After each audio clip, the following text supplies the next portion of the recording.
کہیں ان لوگوں کے ساتھ تو نہیں کھڑے جن لوگوں نے اس وطن کے غریبوں کی غربت کا مذاق اڑایا. کہیں آپ پاناما کے چوروں کے ساتھ تو نہیں کھڑے, کہیں آپ وطن کی جناب اعلیٰ دولتیں لوٹ کے باہر کی بینکوں میں رکھنے والے, اس دھرتی کے اوپر ظلم و ستم کے پہاڑ توڑنے والے ان بدماشوں کے ساتھ تو نہیں کھڑے, کہیں آپ ان کے ساتھ تو نہیں کھڑے جس سابق وزیر اعظم کی بیٹی کی ہونٹوں کی سرخی 35,000 کی آئے اور اسی وطن کے گجرات کے قرب میں ایک ہسپتال کے باہر ایک غریب اپنی دو بیٹیاں 32,000 میں بیچ کے چلا جائے کہ میری بیوی کے علاج کے لیے پیسے نہیں, کوئی ایسا ہو جو میری بیٹیاں خرید لے بدلے میں میری بیوی کی دوائی کے پیسے دے دے. او مسلمانوں, کہیں آپ ان بدماشوں کے ساتھ تو نہیں کھڑے ہوئے جن کے کتوں کا علاج بھی انگلینڈ میں ہو لیکن اس کے وطن کے باسی ہسپتالوں میں دھکے کھاتے رہے. کہیں آپ ان بدماشوں کے لیے تو نہیں جا رہے جنہوں نے تھر کے لٹتے پٹتے اور رسوا دے در بدر مانگتے غریبوں کو دیکھ کر پھر بھی اپنا طرز زندگی نہ بدلا.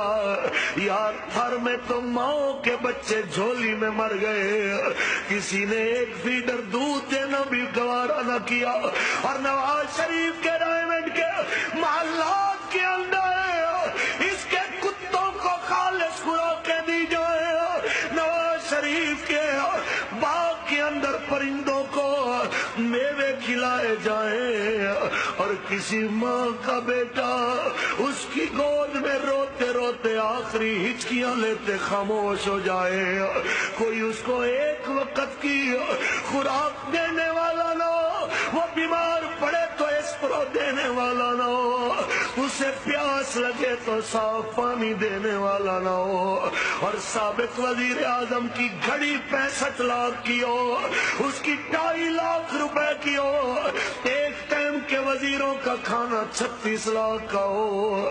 کہیں آپ ان بدماشوں کے لیے اپنی پرچی دے کے اپنی آنکھ.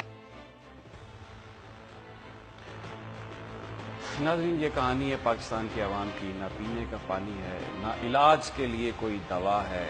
ایک ہر طرف جزیرے بن گئے ہیں جہاں پہ پاورفل لوگ, امیر لوگ رہتے ہیں.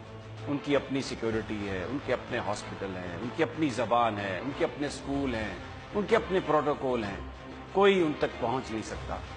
اور پاکستان کے غریب لوگوں کا نام لے کے یہ حکومت کرتے ہیں. سعید قاضی صاحب, یہ آپ نے اگر ویڈیو دیکھی یا سنی, یہ پاکستان کے عوام کی حالت ہے. یہ جو ترقی کے ہمیں بتاتے ہیں کہ مینار قائم کر دیے, پیرس بنا دیا, پتہ نہیں کیا بنا دیا. ویسے تو پیرس میں بھی لوگ بھوک سے مرتے ہیں. سعید قاضی صاحب,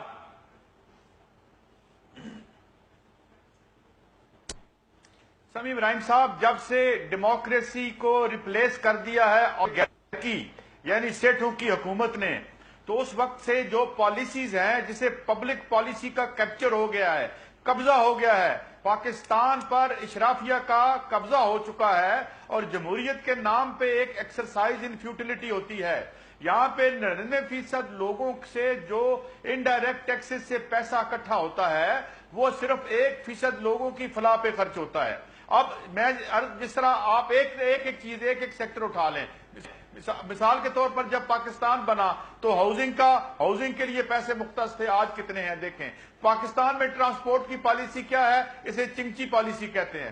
صحت کا یہ عالم ہے کہ اگر آپ کسی سرکاری اسپتال میں چلے جائیں, میں جب ایک اسپتال میں گیا ایک ہارٹ اٹیک کے بعد, تو وہ ایک بوڑھی عورت کو میرے سامنے ڈاکٹر صاحب بتا رہے تھے کہ آپ تشریف لے جائیں, اب آپ کا آپریشن یا تو پیسوں سے ہوگا یا آپ فوت ہو جائیں. جہاں پہ اسپتال موت بانٹتے ہوں, سکول جہالت بانٹتے ہوں, حضور وہاں پہ ویلفیئر کا صرف 1% طبقے کی ویلفیئر ہو. بجٹ بنے. ابھی کل کیا مفتاح اسماعیل صاحب کو کوٹ کیا میں نے بھی سنا اور چودھری غلام حسین صاحب نے بھی کہ کس کس معیشت کے حصے کا ریپ کیا ہے انہوں نے. تو اس سے اگر آپ دیکھیں ایفیکٹولی جو ریسنٹلی کتاب کا میں نے ذکر بھی کیا تھا 90 کے بعد سے اس ملک میں اس اشرافیہ نے ہر چیز پر قبضہ کر لیا ہے. یہاں پر اب صحت پر پابندی ہے, تعلیم پر پابندی ہے. کل آپ بات کر رہے تھے سپورٹس کا پروگرام میں دیکھ رہا تھا, میرا دل جو ہے وہ کچلا جا رہا تھا. آپ کو پتا ہے کہ یہاں فٹ بال میچ کھیلنے کے لیے پیسے دینے پڑتے ہیں. ہمارے بچے گیم تک نہیں کھیل سکتے اب اور جو کراچی کے فٹ بال گراؤنڈ تھے انہوں نے ہاؤسنگ سوسائٹیوں کو دے دیے ہیں, چائنا کٹنگ میں چلے گئے ہیں. وہ اس طرح سے بربادی ہوئی ہے. اور آج ابھی میں دیکھ رہا تھا $10 بلین کے رہ گئے ہیں ٹوٹل آپ کے فارن ایکسچینج ریزرو. تو یہ افیکٹولی اب نہ جانے اس کو انڈو, مجھے سمیع ابراہیم صاحب یہ سمجھ نہیں آتا کہ کیسے انڈو کیسے ہوگا. ٹھیک ہے, لوگ کہتے تو ہیں تبدیلی آ رہی ہے, کیسے تبدیلی آ رہی ہے, بالکل ٹھیک ہے.